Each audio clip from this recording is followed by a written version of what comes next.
पिछली प्रस्तुति में हमने जाना कैसे परमेश्वर सदाशिव रुद्र के अपमान के कारण माता सती ने योगाग्नि में स्वयं को भस्म कर लिया और उसके बाद कुपित रुद्र के असंख्य महाभयंकर गण नव दुर्गा और अनेक योगिनियों के साथ दक्ष यज्ञ के विनाश के लिए सृष्टि को कंपित करते हुए चले। आपका स्वागत है एपिक सनातन टेल्स में। गणों सहित वीरभद्र के प्रस्थान करने पर दक्ष तथा देवताओं को अनेक प्रकार के अशुभ लक्षण दिखाई पड़ने लगे। दक्ष के यज्ञस्थल में भूकंप उत्पन्न हो गया। हजारों गिद्ध दक्ष के सिर को छूकर उड़ने लगे और उन गिद्धों के पंखों की छाया से यज्ञ मंडप ढंक गया। यज्ञ भूमि में सियार तथा उल्लू शब्द करने लगे। आकाश मंडल से श्वेत बिच्छुओं की उल्कावृष्टि होने लगी। आकाश से रक्त की वर्षा होने लगी। दिशाओं अंधकार से ढंक गईं तथा सभी प्राणियों को संत्रस्त करता हुआ दिग्दाह होने लगा। उस समय दक्ष अत्यंत व्याकुल हो कांपने लगे और लक्ष्मीपति श्री हरि विष्णु की शरण में गए। भयभीत तथा बेसुध वे दक्ष उन स्वजन वत्सल देवाधिदेव विष्णु को प्रणाम करके तथा उनकी स्तुति करके कहने लगे, हे हरे, हे विष्णु, हे दीन बंधो, हे कृपानिधे, आपको मेरी और मेरे यज्ञ की रक्षा करनी चाहिए।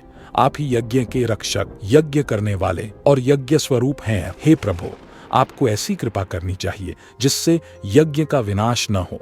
इस प्रकार आदर पूर्वक प्रार्थना करके भय से व्याकुल चित्त वाले दक्ष उनके चरणों में गिर पड़े। तब अपने प्रभु एवं महान ऐश्वर्य से युक्त परमेश्वर शिव का स्मरण करके शिव तत्व के ज्ञाता श्री हरि दक्ष को संबोधित करते हुए कहने लगे, हे दक्ष, शिव तत्व को न जानने के कारण आपने सबके अधिपति परमात्मा शंकर की अवहेलना की है। ईश्वर की अवहेलना से सारा कार्य न केवल सर्वथा निष्फल हो जाता है, अपितु पग पग पर विपत्ति भी आती है। जहां अपूज्य लोगों की पूजा होती है और पूजनीय की पूजा नहीं होती, वहां दरिद्रता, मृत्यु एवं भय ये तीनों अवश्य होंगे। इसलिए संपूर्ण प्रयत्न से तुम्हें भगवान वृषभध्वज का सम्मान करना चाहिए। अपमान करने से ही आपके ऊपर महान भय उपस्थित हुआ है।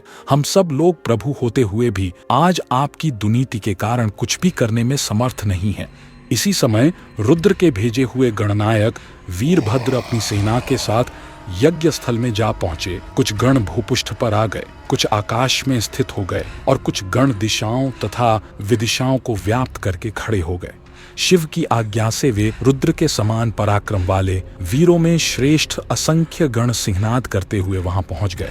सैन्य उद्योग को देखकर मुख से रक्त का वमन करते हुए वे दक्ष पत्नी सहित विष्णु के चरणों में दंड की भांति गिर पड़े और इस प्रकार कहने लगे, हे महाप्रभो, आपके लिए ही मैंने इस महान यज्ञ को आरंभ किया है। सिद्धि के लिए आप ही प्रमाण माने गए हैं। हे विष्णु, आप कर्मों के साक्षी तथा योग प्रतिपालक हैं। हे महाप्रभो, आप वेद सार सर्वस्व और ब्रह्मा के रक्षक हैं। हे प्रभो, आपको मेरे यज्ञ की रक्षा करनी चाहिए। आपके अतिरिक्त दूर कौन समर्थ है, क्योंकि आप सबके प्रभु हैं। तब दक्ष की अत्यंत दीनतापूर्ण बात सुनकर भगवान विष्णु शिव तत्व से विमुख उन दक्ष को बोध प्रदान करते हुए कहने लगे, हे दक्ष, मुझे आपके यज्ञ की रक्षा अवश्य करनी चाहिए। धर्म के परिपालन विषयक जो मेरी सत्य प्रतिज्ञा है वह सर्वत्र विख्यात है।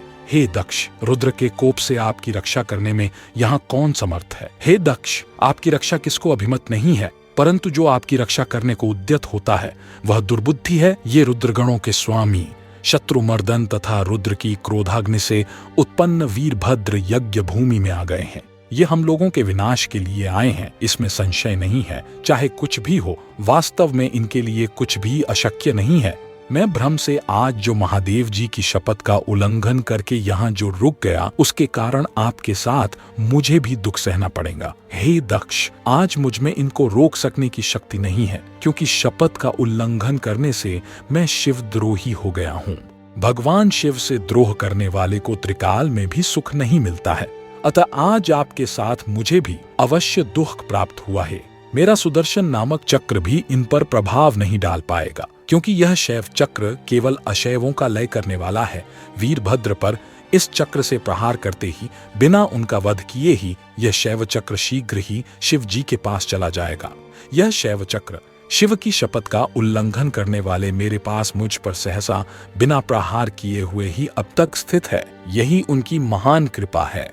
यदि इस समय हम लोग भागने का प्रयास भी करें तो कर्षण करने वाले शिव भक्त वीरभद्र अपने शस्त्रों से हमें खींच लेंगे, क्योंकि स्वर्ग, पृथ्वी, पाताल में जहां कहीं भी वीरभद्र के शस्त्रों का जाना असंभव नहीं है। त्रिशूलधारी श्री रुद्र के जितने भी गण यहाँ हैं, उन सबकी ऐसी ही शक्ति है। पूर्व समय में काशी में काल भैरव ने अपने नख के अग्रभाग से लीला पूर्वक ब्रह्मा जी के 5वें सिर को काट दिया था। ऐसा कहकर अत्यंत व्याकुल मुखकमल वाले विष्णु चुपचाप बैठ गए।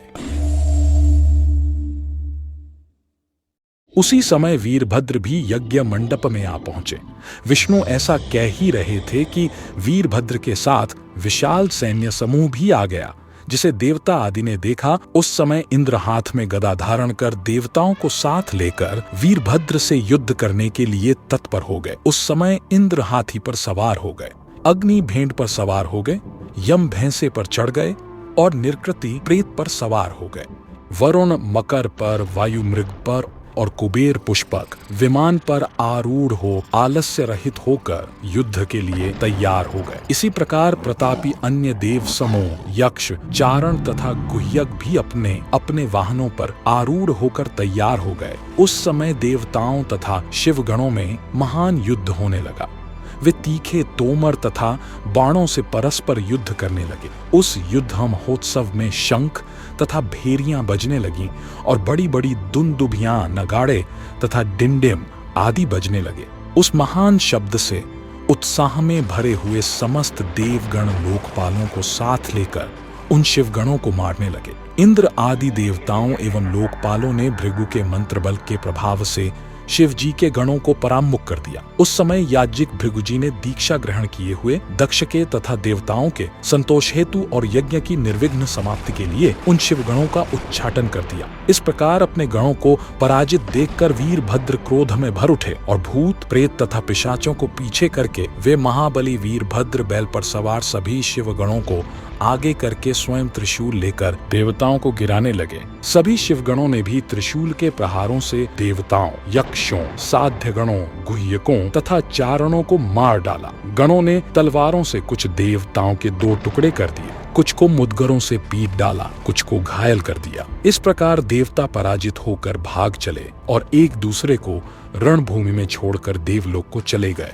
उस अत्यंत भयानक युद्ध में महाबली इंद्र आदि लोकपाल ही धैर्य धारण करके उत्साहित होकर खड़े रहे। उस समय इंद्र आदि समस्त देवता एकत्र होकर विनय भाव से युक्त हो उस युद्ध स्थल में बृहस्पति जी से पूछने लगे, गुरु, हे बृहस्पति, हे तात, हे महाप्राज्य, शीघ्र बताइए, हम लोग यह पूछते हैं कि हमारी विजय किस प्रकार होगी। यह बात सुनकर उपायों को जानने वाले बृहस्पति शंभु का स्मरण करके ज्ञान दुर्बल महेंद्र से कहने लगे, हे इंद्र, भगवान विष्णु ने पहले जो कहा था वह सब आज घटित हो गया। मैं उसी बात को कह रहा हूँ, सावधानी पूर्वक सुनिए। न मंत्र, न औषधियां, न समस्त आभिचारिक कर्म, न लौकिक पुरुष, न कर्म, न वेद, न पूर्व मीमांसा, न उत्तर मीमांसा तथा न अनेक वेदों से युक्त अन्यान्य शास्त्र ही ईश्वर को जानने में समर्थ होते हैं। ऐसा प्राचीन विद्वान कहते हैं। अनन्य शरण भक्तों को छोड़कर दूसरे लोग संपूर्ण वेदों का 10,000 बार स्वाध्याय करके भी महेश्वर को भली भांति नहीं जान सकते। यह महाश्रुति है। भगवान सदाशिव के अनुग्रह से ही सर्वथा शांत, निर्विकार एवं उत्तम दृष्टि से उनको जाना जा सकता है। मैं यह सत्य सत्य कह रहा हूँ कि इस यज्ञ विघ्न निवारण के लिए वस्तुतः किसी के भी पास सर्वथा कोई उपाय नहीं है। बृहस्पति जी की इस बात को सुनकर स्वर्ग में रहने वाले इंद्र सहित वे समस्त लोकपाल चिंता में पड़ गए। तब महावीर गणों से घिरे हुए वीरभद्र मन ही मन भगवान शंकर का स्मरण करके उन इंद्र आदि लोकपालों से कहने लगे, आप लोग मूर्खता के कारण ही इस यज्ञ में अपना अपना भाग लेने के लिए आए हैं। अतः मेरे समीप आइए, मैं आप लोगों को यज्ञ का फल देता हूँ। हे शुक्र, हे अग्नि, हे सूर्य, हे चंद्र, हे कुबेर, हे यम, हे वरुण, हे वायु, बुद्धिमान देव तथा राक्षसगण, आप लोग इधर आइए। मैं आप लोगों को तृप्त करने के लिए इसका फल प्रदान करूंगा।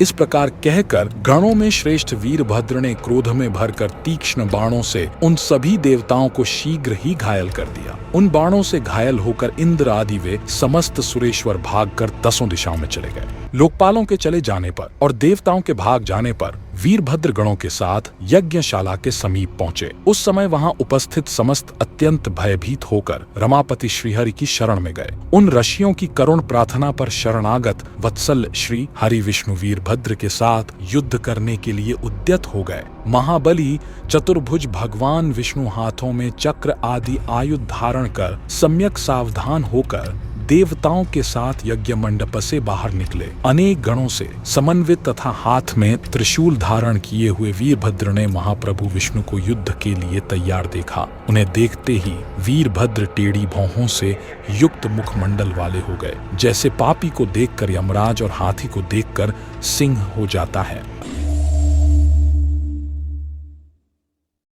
इस प्रकार श्रीहरि को युद्ध के लिए उद्यत देखकर वीर गणों से घिरे हुए शत्रु नाशक वीरभद्र कुपित होकर शीघ्रता से कहने लगे, हे हरे, आपने आज शिवजी के शपथ की अवहेलना क्यों की और आपके मन में घमंड क्यों हो गया है? क्या आप में शिवजी की शपथ का उल्लंघन करने की शक्ति है? आप कौन हैं? तीनों लोकों में आपका रक्षक कौन है? यहाँ किस लिए आए हैं इसे हम नहीं जान पा रहे हैं। आप दक्ष के यज्ञ रक्षक क्यों बन गए हैं इसे बताइए।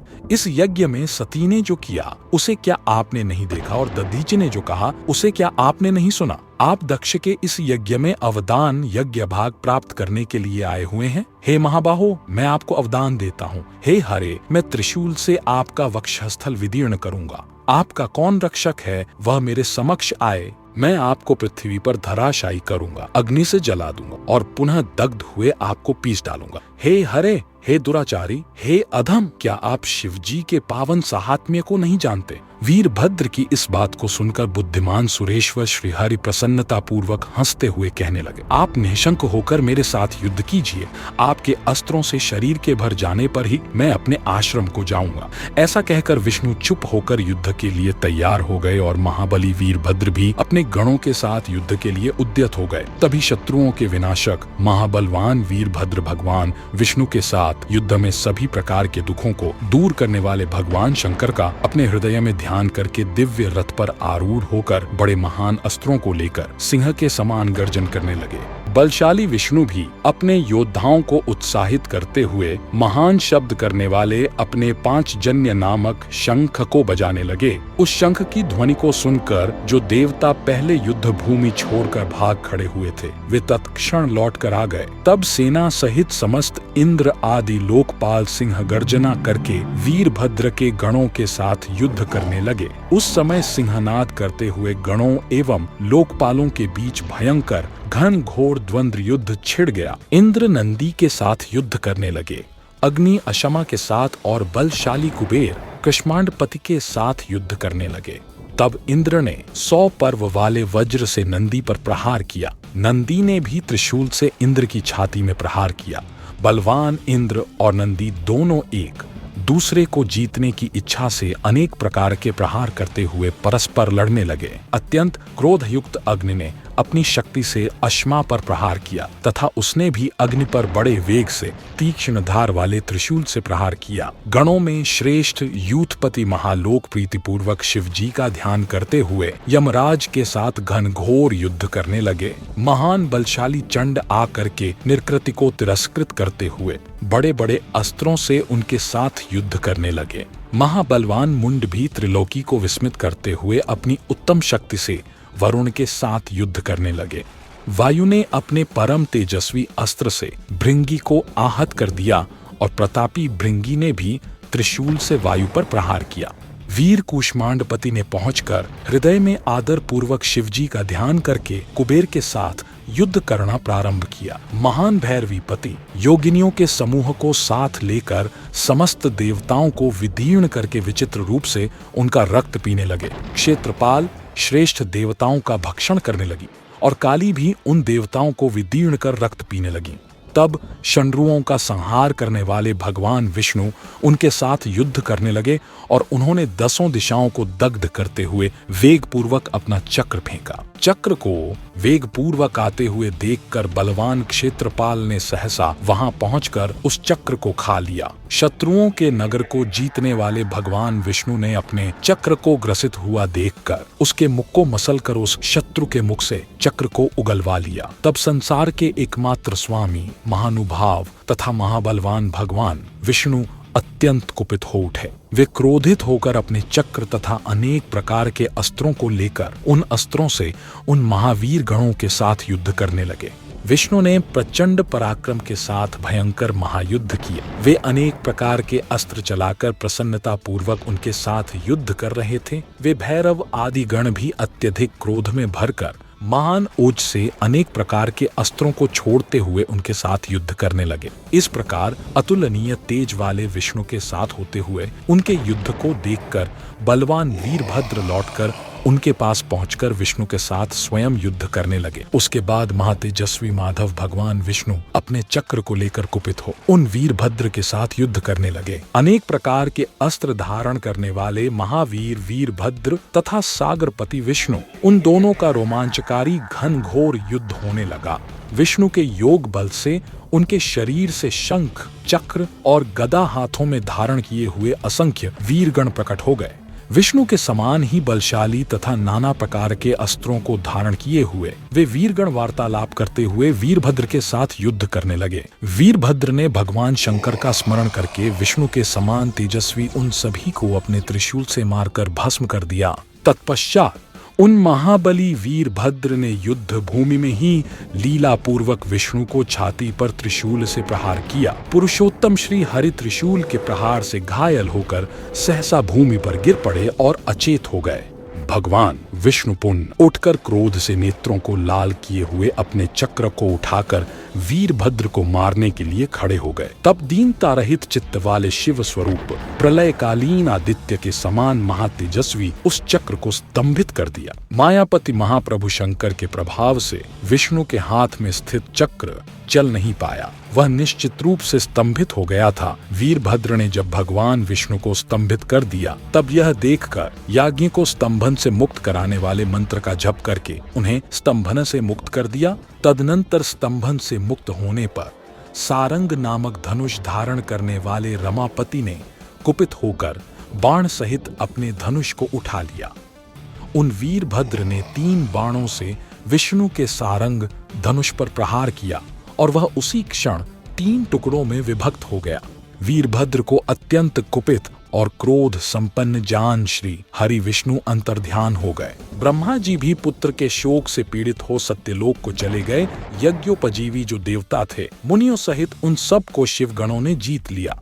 उस उपद्रव को और महायज्ञ को विध्वस्त हुआ देखकर यज्ञ देव अत्यंत भयभीत हो मृग का रूप धारण करके भागने लगे। मृग रूप में आकाश की ओर भागते हुए उन यज्ञकों को वीरभद्र ने पकड़कर सिरविहीन कर दिया। उसके बाद महागण वीरभद्र ने प्रजापति, धर्म, कश्यप, अनेक पुत्रों वाले मुनीश्वर अरिष्टनेमि, मुनि अंगिरा, कृशाश्व तथा महामुनि दत्त के सिर पर पैर से प्रहार किया। प्रतापी वीरभद्र ने सरस्वती तथा देवमाता अदिति की नासिका के अग्रभाग को अपने नखाग्र से विदीर्ण कर दिया।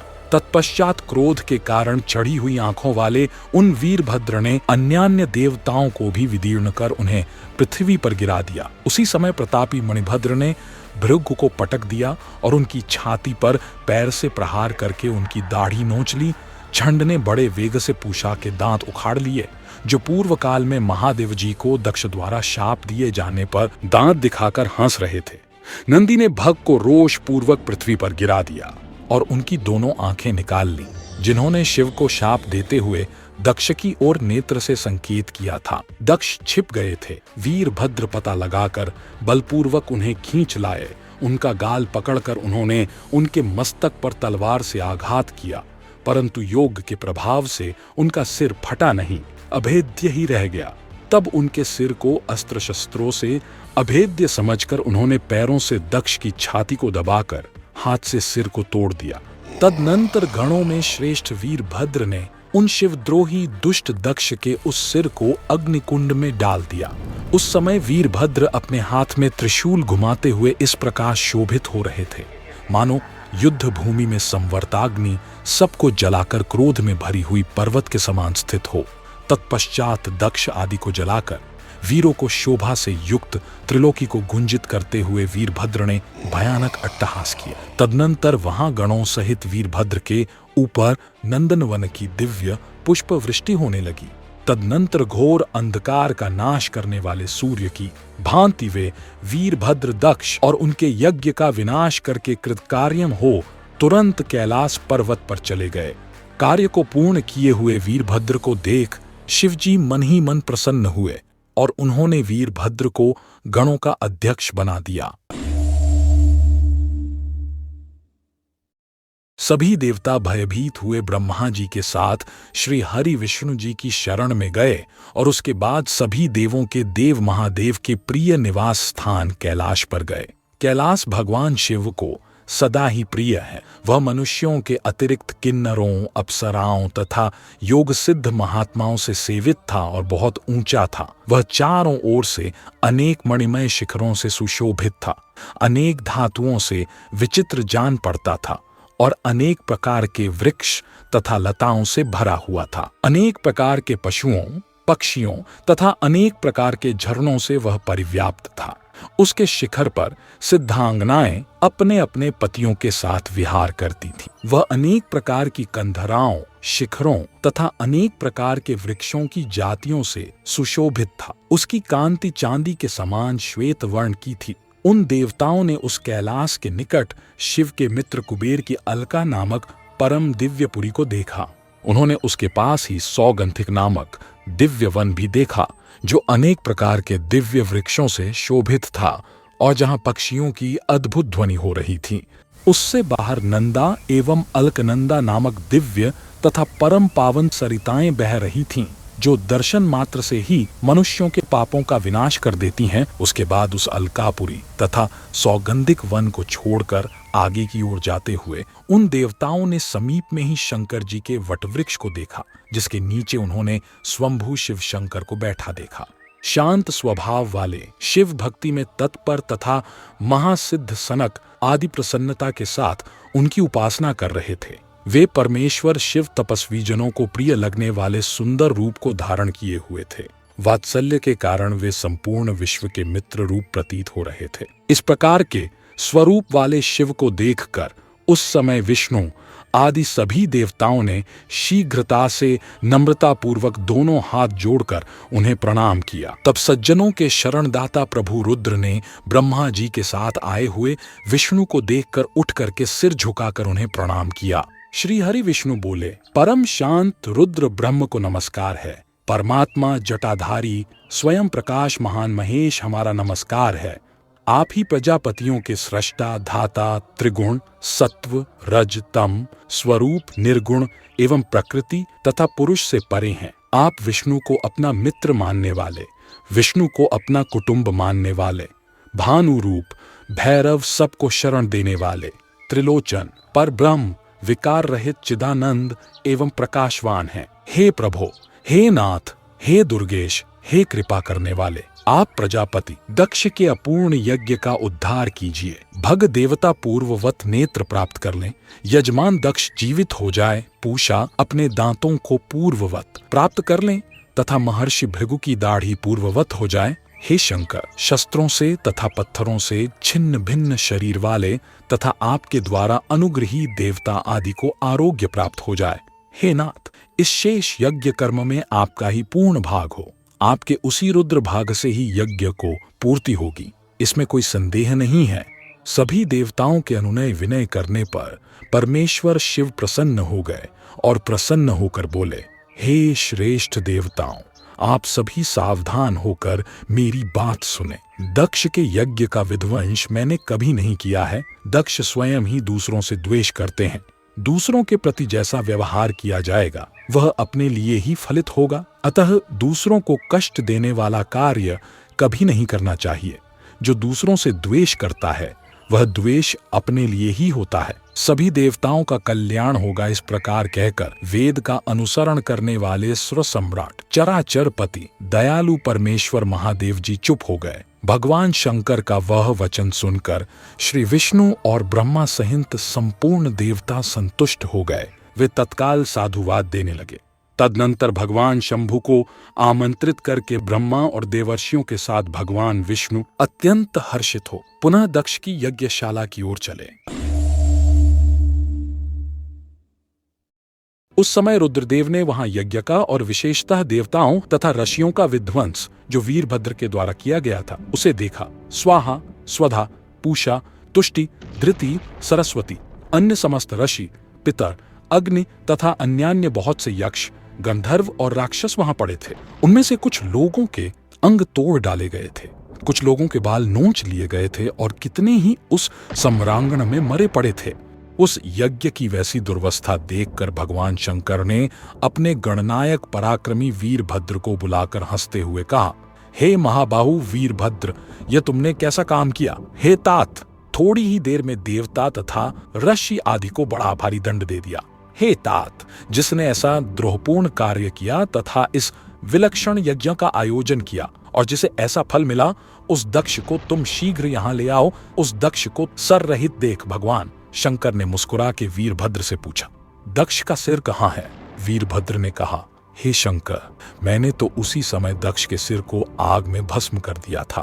तदनंतर शंभु के आदेश से प्रजापति दक्ष के धड़ के साथ सवनीय पशु बकरे का सिर जोड़ दिया गया। उस सिर के जोड़े जाते ही शंभु की कृपा दृष्टि पड़ने से प्रजापति दक्ष प्राण प्राप्त करके तत्क्षण सोकर जगे हुए पुरुष की भांति उठकर खड़े हो गए। उठते ही दक्ष ने प्रसन्न चित्त होकर प्रेम पूर्वक अपने सामने करुणानिधि भगवान शंकर को देखा। पहले महादेव जी से द्वेष करने के कारण उनका अंतःकरण मलिन हो गया था, परंतु उस समय शिव जी के दर्शन से वे तत्काल शरद ऋतु के चंद्रमा की भांति निर्मल हो गए। यद्यपि वे प्रेमे वशीभूत होकर मन में शिव जी को स्तुति करने की इच्छा कर रहे थे, किंतु उसी समय सती के शरीर त्याग का स्मरण हो गया, इसलिए वे उत्कंठा से व्याकुल होने के कारण स्तुति नहीं कर सके। तदनंतर लज्जित होकर दक्ष प्रजापति विनम्रता पूर्वक लोक का कल्याण करने वाले शंभु की स्तुति करने लगे। हे कृपानिधे, हे शंभो, हे शंकर, आपने दंड के बहाने ही मुझ पर अनुग्रह किया है। मैं खल और मूर्ख हूं। हे देव, मुझे आपके तत्व का ज्ञान नहीं था। हे प्रभो, आप विष्णु एवं ब्रह्मादि देवों के भी सेव्य, वेदों से जानने योग्य तथा महेश्वर हैं। आज मुझे आपके तात्विक स्वरूप का ज्ञान हुआ है। आप सभी लोगों में श्रेष्ठ माने गए हैं। आप सत्पुरुषों के लिए कल्प वृक्ष हैं और दुष्टों को सदा दंड प्रदान करने वाले हैं। आप सर्वथा स्वतंत्र परमात्मा हैं एवं भक्तों को अभीष्ट वर प्रदान करने वाले हैं। हे भगवान, मैंने अनेक प्रकार के कटु वचन रूपी बाणों से आप परमेश्वर को बींध डाला था, फिर भी अत्यंत क्षीण आशा वाले इन देवताओं सहित मुझ पर आपने दया ही की है। इसलिए हे शंभो, हे दीन बंधो, हे भक्तवत्सल, आप भगवान मेरे द्वारा की गई पूजा से संतुष्ट हो जाइए। उसके बाद भगवान विष्णु प्रसन्न चित्त होकर दोनों हाथ जोड़कर प्रणाम करके बोले, हे महेश्वर, इस मेरे भक्त दुष्ट दक्ष ने पूर्व में आपकी जो निंदा की है उसे आप आज क्षमा कीजिए, क्योंकि आप निर्विकार हैं। हे शंकर, मैंने भी मूर्खतावश आपका अपराध किया है, जो दक्ष के पक्ष से आपके गण वीरभद्र के साथ युद्ध किया। हे सदाशिव, आप मेरे स्वामी हैं, मैं आपका दास हूं, आप सभी के पिता हैं, इसलिए आपको हम सभी का पालन करना चाहिए। ब्रह्मा जी बोले, हे ईश्वर, हे देव, आपने मेरे इस पुत्र पर अनुग्रह किया है। अब आप अपना अपमान भूलकर दक्ष के यज्ञ का उद्धार कीजिए। हे देवेश, अब आप प्रसन्न हो जाइए और अपने सभी प्रकार के शापों से इसका उद्धार कीजिए। आप ज्ञानवान ही मुझे प्रेरणा देने वाले हैं और आप ही निवारण करने वाले हैं।